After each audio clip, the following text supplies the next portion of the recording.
எல்லாம் இறைவன் ஒருவனுக்கே திருச்சிற்றம்பலம். தென்னாருடைய சிவனை போற்றி எந்நாட்டவர்க்கும் இறைவா போற்றி போற்றி. நம்ம இருக்கக்கூடிய இடம் ஏற்கனவே இந்த காணொலி பதிவு பண்ணியிருப்போம், பார்த்துருப்பீங்க. திருவாரூர் மாவட்டம் திருச்சிராப்பள்ளி தாலுக்கா சிதம்பரம் கொத்தமங்கலத்தில் தான் இது ஒரு அம்பாள் எல்லை தெய்வம்னு சொல்லுவாங்களே, எல்லை பிடாரி வடிவலை அம்மன் அது மாதிரி சொல்லுவாங்களே. தயவுசெய்து என்ன சொல்கிறேன், இந்த மாதிரி ஊர் எல்லையில் இருக்க தெய்வங்களை இந்த மாதிரிலாம் நீங்கள் ஒரு கட்டத்தில் நல்லா வழிபாடு பண்ணிவிட்டு அப்புறம் பிறகு வழிபாடு இல்லாமல் போட்டுறாதீங்க. அது மிகப்பெரிய தவறு. சாமி இறைவன் என்றைக்குமே நமக்கு தீங்கு நினைக்க மாட்டாங்க. அவங்க எப்படின்னு பார்த்தாலும் சரி, பார்க்காம இருந்தாலும் சரி, ஏதோ ஒரு இடத்துல அவங்களுக்கு நல்ல விதமாக வழிபாடு நடந்துகிட்ருக்கோம்.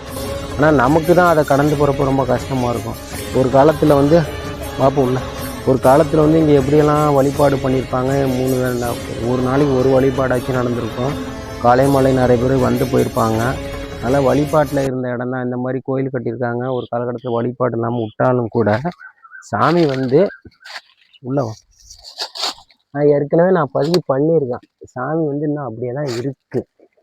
கொஞ்சம் கூட சாமி பாருங்கள். எப்படியாச்சும் நான் இதோட 3வது காணொளி பதிவு பண்ணுறேன். இந்த இறைவனை எப்படியாச்சும் மேலே கொண்டுட்டு வரணும், இந்த அம்பாலை. அதான் என்னுடைய எண்ணமும் கூட, உங்களோட எண்ணமும் கூட அப்படி தான் இருக்கும். ஏன்னா இங்கே பாருங்கள்,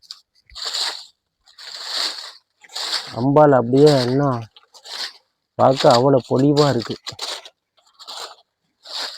எல்லாருமே சேர்ந்து பிரார்த்தனை பண்ணிங்க. தயவுசெய்து இந்த மாதிரி எல்லை தெய்வங்கள் எல்லாம் இப்படி நம்ம போட்டு வைக்கக்கூடாது. ஒரு காலகட்டத்தில் இந்த எல்லை தெய்வங்களை அனுமதி கேட்டு தான் நம்ம ஊருக்கு ஏதாச்சும் ஒரு தீங்கு விளைவிக்கக்கூடிய வைரஸ் எதாக இருந்தாலும் இந்த எல்லை தெய்வங்கள் விடாது. நம்மளுக்கு ஒரு எல்லையில் நின்றுட்டு ஒரு அரணா நின்று நம்ம ஊருக்கான இதை பாதுகாவலராக இவங்க தான் இருந்திருப்பாங்க.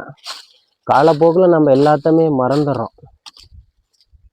அம்பாள் இப்படி இருக்குது. கண்டிப்பாக இந்த நிலை மாறும். எல்லாருக்கும் தெரியப்படுத்துங்க. இந்த மாதிரி ஊர் எல்லை தெய்வங்கள், காவல் தெய்வங்கள் அப்படி போட்டே வைக்கக்கூடாது. நல்ல ஒரு வழிபாட்டில் வச்சுக்கிட்டா அது நமக்கு நல்லது, நம்முடைய சந்ததிக்கு நல்லது. நம்முடைய முன்னோர்களும் அந்த நோக்கத்துக்காக தான் எல்லாமே பண்ணியிருப்பாங்க. கண்டிப்பாக இந்த நிலை மாறணும். சிவாய நம.